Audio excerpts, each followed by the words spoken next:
This is a special edition of the USAACE-8. Let's fly with part one of the topic, Collective Training Products and Process. I'm Berny Ramirez, and I'm a collective training developer at the USAACE Directorate of Training and Doctrine, responsible for our collective training products, and I'm also the aviation proponent representative for Aviation Unit Mission Essential Task List. What is collective training? It's the training of a group of soldiers to perform tasks required of the group as a whole. The collective training we do prepares our units to conduct operations they are designed to perform and are tied to collective tasks or training and evaluation outlines that are developed through mission analysis and the identification of a unit's training needs. Of course, it's more than just the collective tasks themselves that units must address. They are important, but commanders and leaders must also address all training required through a logical individual to collective progression to achieve their desired training readiness end state or outcome. We develop aviation-specific collective tasks, but there are also many non-aviation tasks that units will use to train their units. What are the characteristics of a collective task? I tend to think of a collective task, or TNEO, as a doctrinal checklist for conducting a collective task to standard and performed in the field in an operational environment. And that's important because we want training to be as realistic as possible.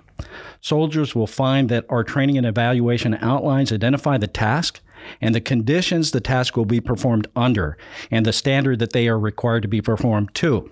They include an objective task evaluation criteria matrix that identify requirements needed in order to achieve a desired proficiency level.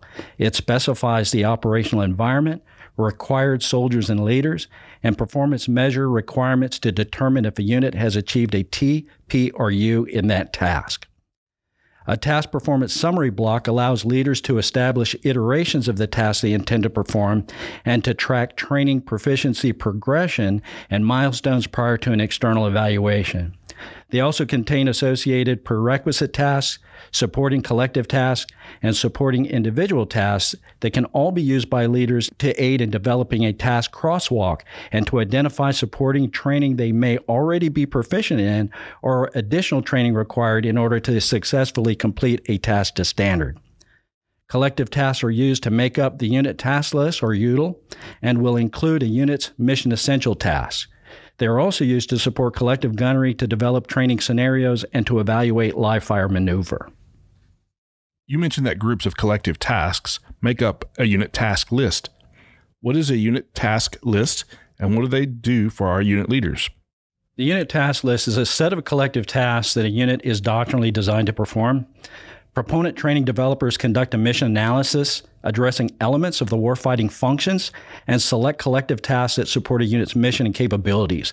It's a baseline of tasks for unit training.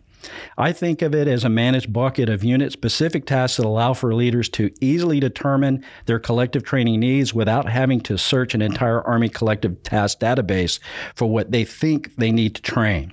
For example, during large-scale combat, our companies will likely be dispersed and will require them to provide a certain level of self-protection. This requires training not only at the individual level where soldiers are expected to be trained on the operation of their individual weapons, but should also understand and be collectively trained on defense of their unit area.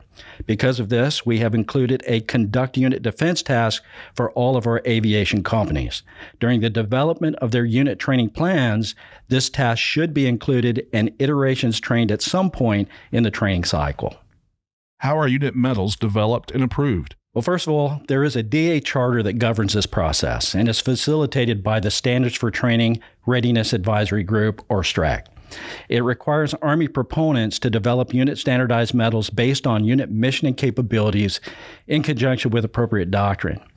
The Aviation FM 3-04 and ATP 3-04.1 are examples of primary doctrinal references we use as a part of the analysis that identifies all missions and capabilities each type of units in our brigade formations can or are expected to perform. At that point, identification of what is mission essential results in the mission essential task list at each unit echelon from brigade down to company. This is a proponent-driven effort that starts with SME support within the Directorate prior to obtaining aviation proponent approval. Proponent-approved medal submissions are then presented to the Standards for Training Readiness Advisory Group for initial approval, with STRAG-approved submissions made available for a 3-month force-wide review with final updates briefed in order to achieve DA approval.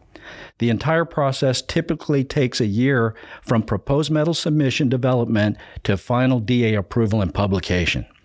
To keep metals up to date and aligned with current doctrine, they are required to be reviewed every 3 years, but at Aviation we review ours every year, and any recommended revisions will go through the same STRAG approval process prior to publication for readiness reporting purposes.